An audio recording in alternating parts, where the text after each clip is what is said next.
Welcome to Restore My Song, a space to be encouraged by two friends who love Jesus and see His purpose in all things, even pain. Every episode you'll hear real stories from real people who asked, "How am I going to make it through this?" and found God's redemption. Here's your hosts, Joia Hyde and Rhema Toll.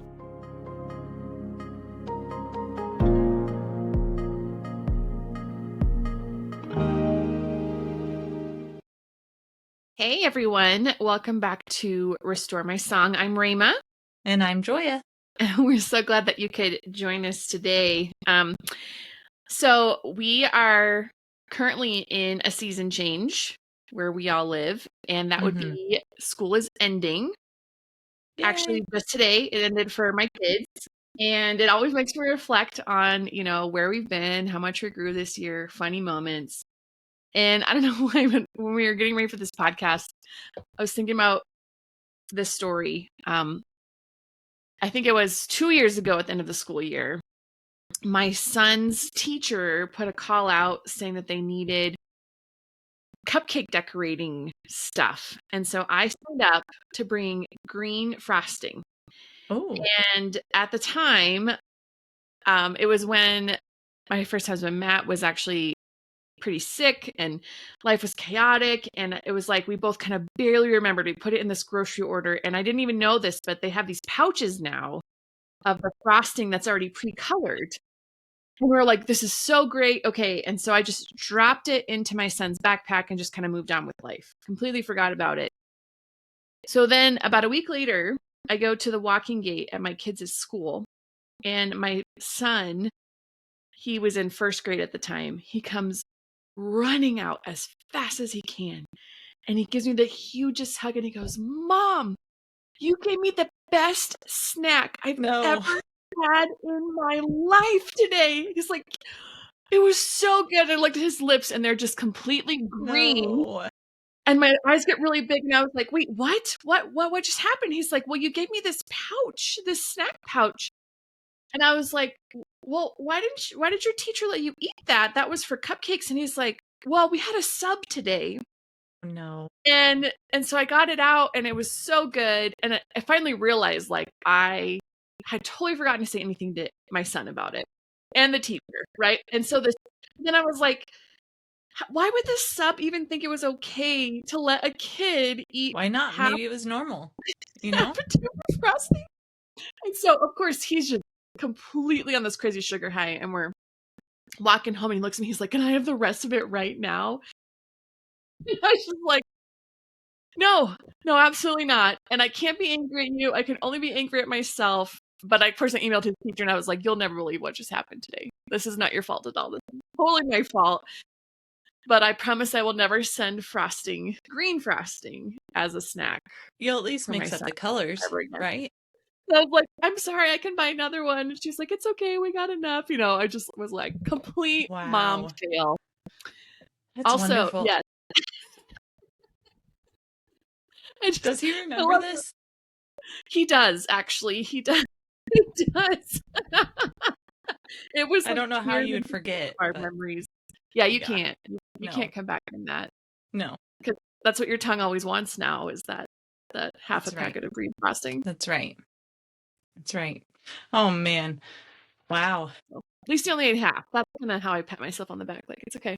It's all right. That's good that he stopped. That's such incredible self-control for a first grader to say, "You know what? That's enough." Right. Direct frosting. Let me just move on to the cupcake now, but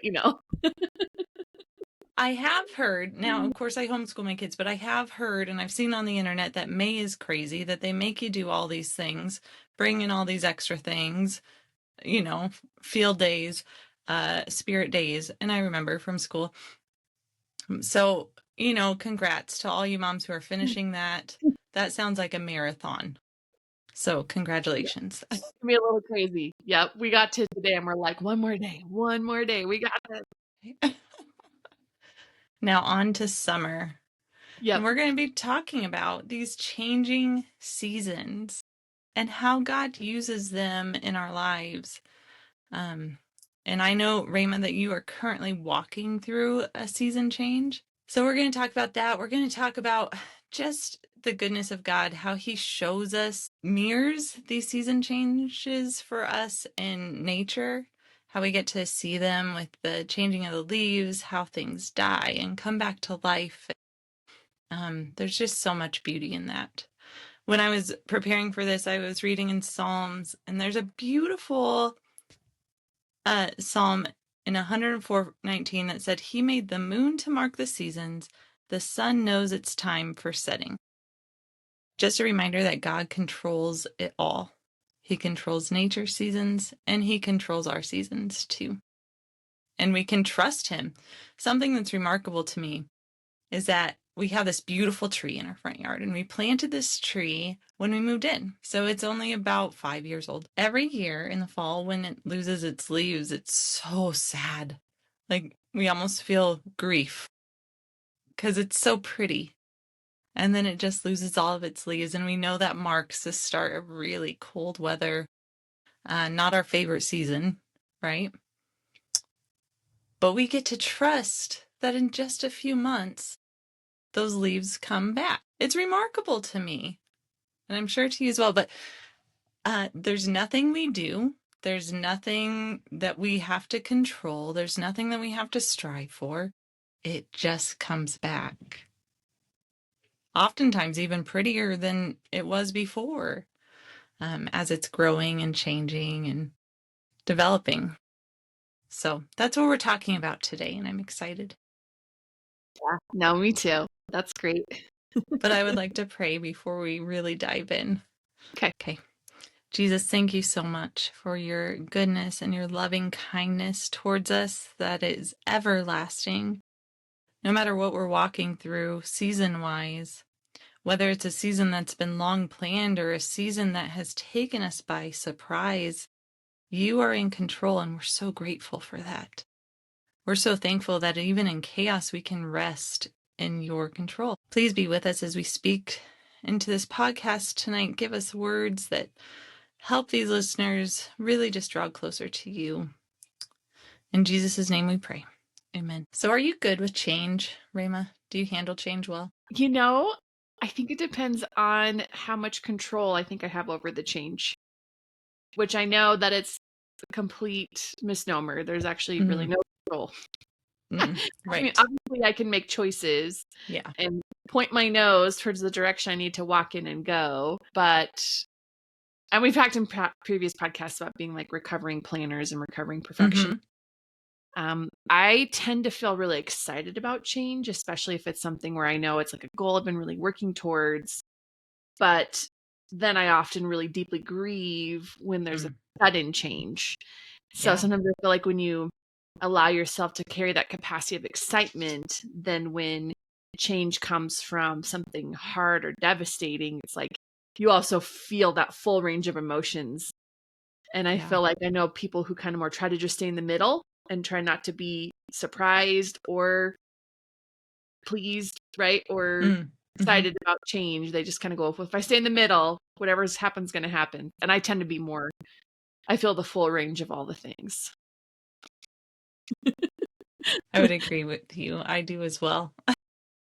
Yeah. It's interesting, even watching my kids process change. Some of them are better at it than others, and the ones that are really not good at change show it in all of their emotions. Like, it affects every single part of their lives.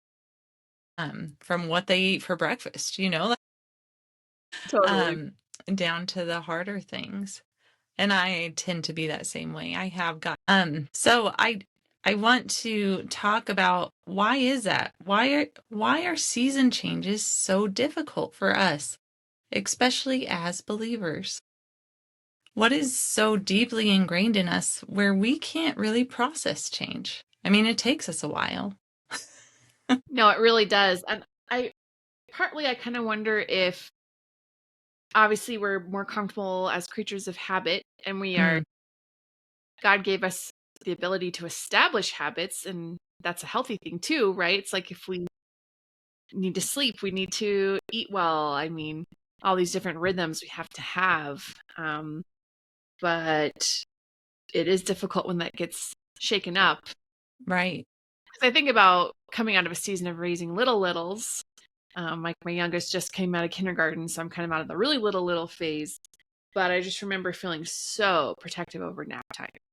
Oh, Oh boy, that was my time. The baby got a nap, and I got to do what I needed to do, either rest or, and so I just changed my whole life to where as much as I could, I made sure I was home yeah. for when that baby would take a nap. But then the consequences of that is all of my babies had horrible times sleeping other places until they were much older, right? It's like I created the monster. I created making kids want that. But then on the flip side, I feel like I've very intentionally tried to foster resiliency and change in them. Like I've tried to take them on tons of road trips and things like that. And they don't always go well, but sometimes they do get better. I don't know if that helps answer your question, but it's like, I think it's just our natural pattern, and our society applauds that too. Yeah, like, that's have true. your steady job. Yeah. Have your plan of how you're going to do things. Have your meal planned out. I mean, we're in the whole gamut, right? Yeah. So, how about you? Why do you think it's so hard for us to be flexible and change? That's really interesting. I am such a creature of habit. I do really well when I can stick to my routine and I get to mark off all of my boxes every single day of like, I got this much quiet time. I did this workout. I did this. I did this. I did this. Oh my goodness, my mic just fell down. How often does that happen in a podcast? I don't know, but it just did. You're good. But kids have thrown me for an absolute loop. Like from the moment my first was born, I realized how little control I actually had. And he continues to be the front runner in change, like, just bringing about change in our lives. Right now, he's on the brink of this huge growth spurt. And I know this because he's eating through everything we have in the house every other day. It's just fascinating to me. Like, where are you putting? I don't know. But, we eat a full meal and then he still needs 12 bananas. So that's where we're at. Yeah. I know this big change is coming. And I find myself getting emotional about it because I have no control over it. And here's my 10-year-old little boy who's about to be taller than me. I know it. And there's nothing I can do about it. It's just going to happen. And then forever he's going to be taller than me and I'll never get him back to this size. Yep. No matter what. No matter what. So a few days ago, I was looking at him. He's already 5'3". And he's predicted to be really tall. So I know he's going to be a tall guy. But I wrote him this silly poem. And one of the first lines was, will you still be kind when you're 6'9"? Will you still be sweet when you have giant feet? And I just continued to go on from there because I think change brings about a lot of questions. Like when this kid is so much bigger than his mama, will he still listen to me? Will all of these things that I have so tirelessly worked to ingrain in him, will they still come out even when he's looking down at me? And I'm like, But because we've never walked through that before and it's foreign to me, it's kind of scary. And I'm kind of approaching it with trepidation, even though ultimately all 5 of my kids will be bigger than I am. That's just usually how genetics go, So I think that's what it is when we are facing something that's foreign to us that we've never walked through before, we don't know what we're doing. And so we just feel like we're spiraling out of control and we don't know when it's going to bottom out. I think that's the part that I struggle with the most is like, when do we get a break from change? Because it's constantly coming at us. Right? And a couple episodes back when Destiny and Kyle referred to themselves as control enthusiasts, I was like, that's perfect. That is great. That's exactly what I am as well. Oh, yeah. When I was thinking through what a season change means to me, I think of bigger life changes where maybe something has been so good, Mm. and then you start to feel sad because it does start to change, and it's like, why do even good things have to change? We long for the hard things to change, Yeah. and sometimes it's hard to give that back to God too. I was thinking about how Matt and I, my first husband, were in a season where we were in ministry together, where he was like an associate pastor, and things really shifted quickly. And I remember my daughter was maybe 14 months old, and in Colorado, we do something called Color Sunday. And it's where you drive up into the mountains when it's predicted to be the most beautiful color changes. And for us, that's like golden aspens. And I just remember we're driving up the mountain, and I just start crying, not Mm. sobbing, but just tears trickling down my cheeks. And I felt like the Lord was just really showing me, as I'm going higher and higher and seeing the gold get brighter and brighter and brighter, like, yes, your season's changing. And there was no tangible, like, this person's moving or I'm moving or they're getting a job, but it was just kind of like he gave me this sense before it even happened. Mm. And I wouldn't call it a dread, but it's like just this knowing. Yeah. And I have had that knowing so many other times, and I even Yeah. the last year especially again. Mm. And now that I'm maybe 5 or 6 cycles into that knowing, I can start to recognize it better. Yeah. But I just think it is really cool that he gave us those mentions even to our hearts and our spirits, as Mm. well as nature, right? And then Yeah. there's that type of a season change, in addition to, of course, job loss, death, Right. grief. I mean, the hard ones too, but it's like, I'll link this song. It's an old one by United Pursuit called Seasons Change, but it's all about the idea of though the seasons change, Lord, your love remains. No matter So where I good. go, right? No matter what happens, or who gives up on us, or we give up on someone, or things just don't pan out how we thought they would. It's almost like we kind of start to feel like God's word failed. Yeah. Yeah. And his perspective is so different than that.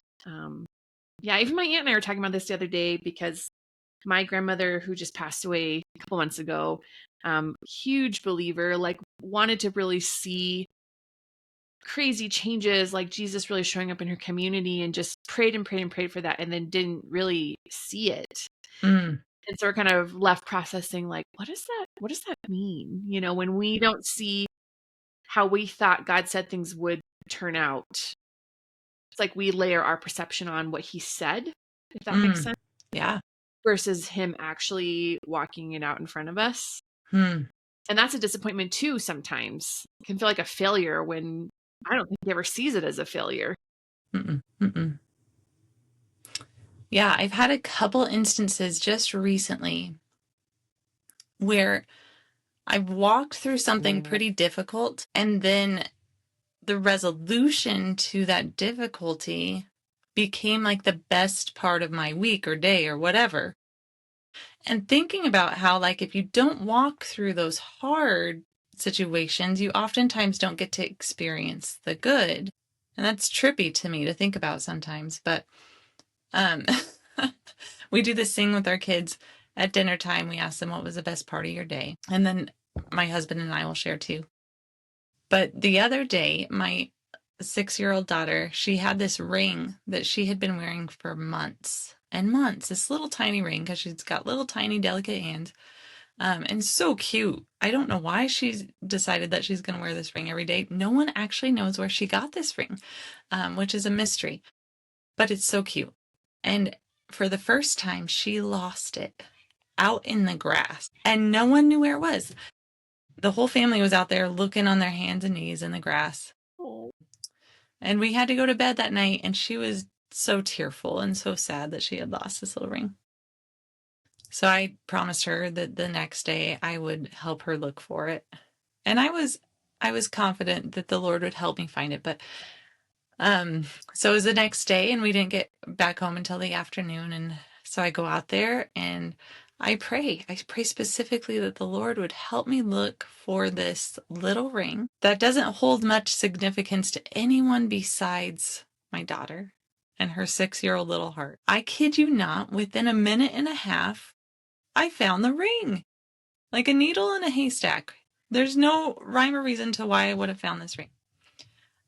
So we were talking about that just last night with the girls, is like, without having had walked through the heart of losing the ring, we wouldn't have gotten to experience our best part of that day the next day in finding the ring, right? So the change is hard, but oftentimes if we can just trust in the Lord through it, through those changing seasons, we will see on the other side why we walked through it. No, that's so good. And I personally grew up in a family that moved a fair amount. And then I never intended to do this, but I think I've moved my family every 3 years, maybe 4. Well, okay, this last time has been 6 years.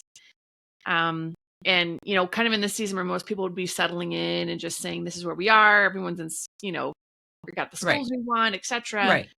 I am finding myself getting ready to pack up and move to There you another go. state, right? And Yeah. and then on top of that, there's been the grief of like our family changed dramatically when Matt passed away. And then of course, about a year later when I remarried Brian, and we've kind of done it unconventionally too, where we've been living apart this first year of marriage as we prepared to integrate our families and our communities. And like, but when I look back, that year is almost up. I wouldn't change it. I would do it the same way, even though a lot of people have just kind of been like, this is just kind of weird.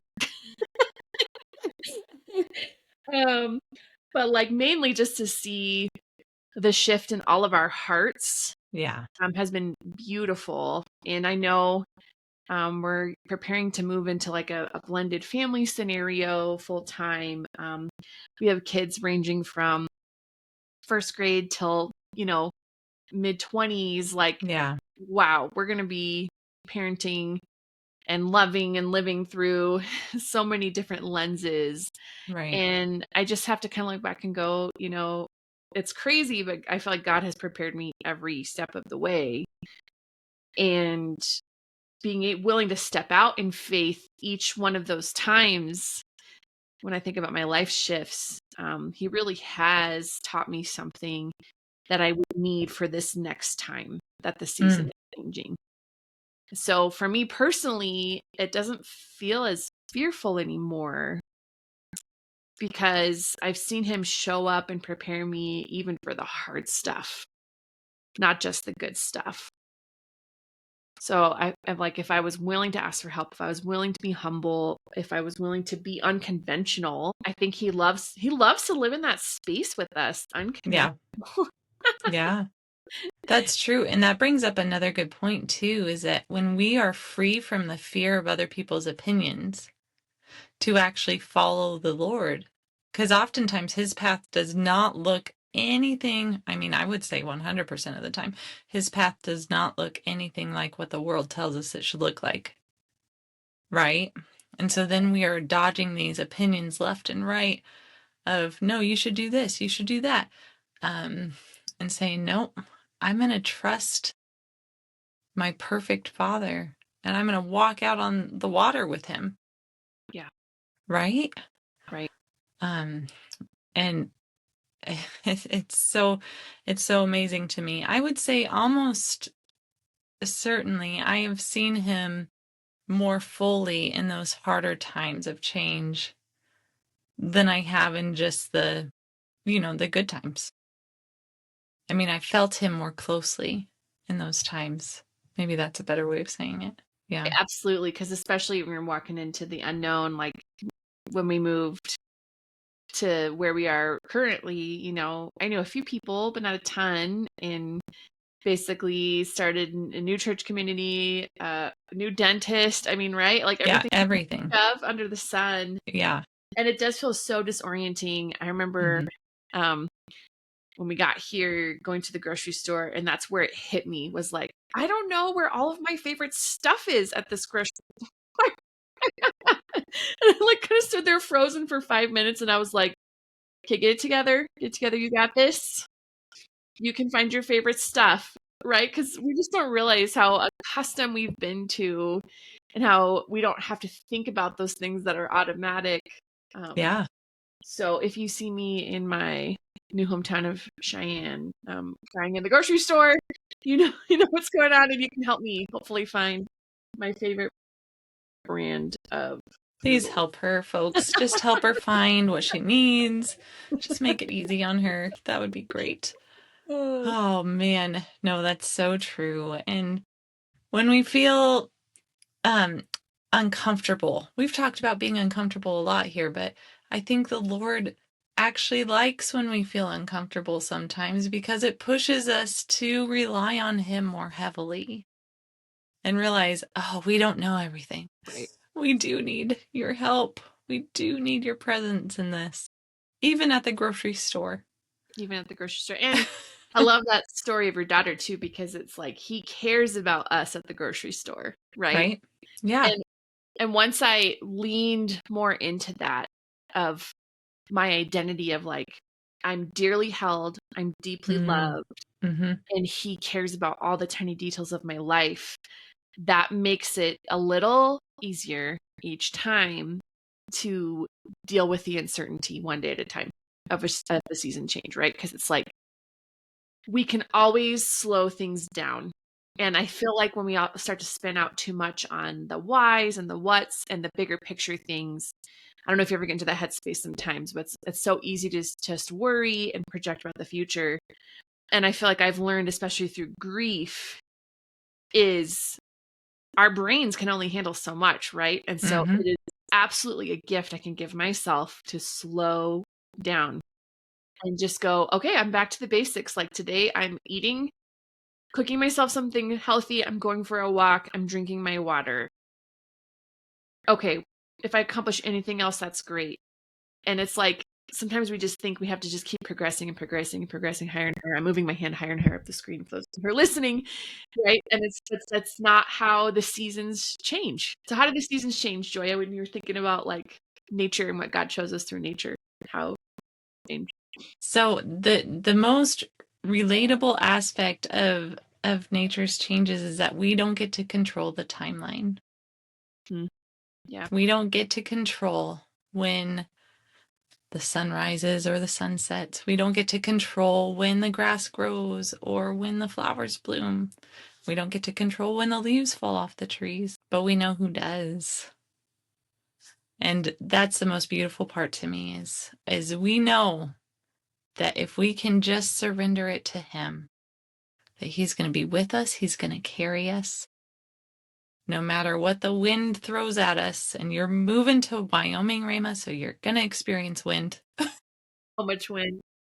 So much wind. So no matter how windy it gets, you know that He's right there with you. So that's it. That's all we're going to talk about tonight. But I wanted to touch on this subject. I think a lot of people get thrust into season changes that they're not expecting. We all do, especially through grief or job loss, like you mentioned, or really anything hard. It's not like we ever plan for those things, right? Well, and the hardest ones are especially too when it feels like it happens to us, Yeah. right? Like you're going along, you're doing everything right, quote unquote, or however you want to perceive that. And then, right, a person walks away, your health falls apart. I mean, Right. the list could go on and on and on. And it's Mm-hmm. like that injustice Mm. feeling can be so hard to Yeah. navigate as well. Yeah. Yeah, for sure. But he's faithful to walk with us, and that's And he what we can can take rest it, in right? today. Like he can Yeah. take all of that injustice Yeah. and all the things we feel. So Yeah. Yeah. So thank you for our listeners for listening in tonight. And if you're walking through a season change and want to message us about it, please do so. We'd love to hear about it and pray with you about it. Our inbox is always open to that. So, Raymond, would you close us in prayer tonight? yeah, no, I would love to do that. Father, I bring this space to you. I feel like there's people listening who are really grieving that a good season or a good part of their lives has just crumbled and turned to ashes. And Lord, I pray that you would show them that you're at work, that even when fields burn and it seems like everything in life puts pressure on all that we hold dear and it does crumble, that your love remains and never changes. And that even in those spaces where there's just seems to be ashes, you are preparing new growth. And I pray that we would all pause and slow down and lean into the basics of again that we are dearly loved and deeply held by you, regardless of whether it changes big or small, or we're starting to sense those like pins and needles of something being on the horizon. Thank you that you have promised in so many ways across the Bible that you are the anchor to our souls and you won't let go, and you will guide us and weather us through all of these season changes. And so I just pray for peace and the confidence to take things one day at a time and just breathe in and breathe out, dearly loved, deeply held. In Jesus' name, amen. Wonderful. Well, until next time. Yeah. Talk to everyone soon. Yep. All right. Bye. Bye.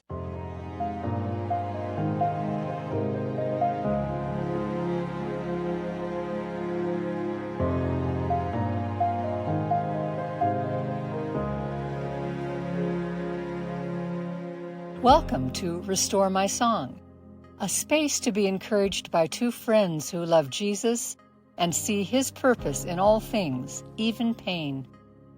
Every episode you'll hear real stories from real people who asked, "How am I going to make it through this?" and found God's redemption. Here's your hosts, Joia Hyde and Rhema Toll.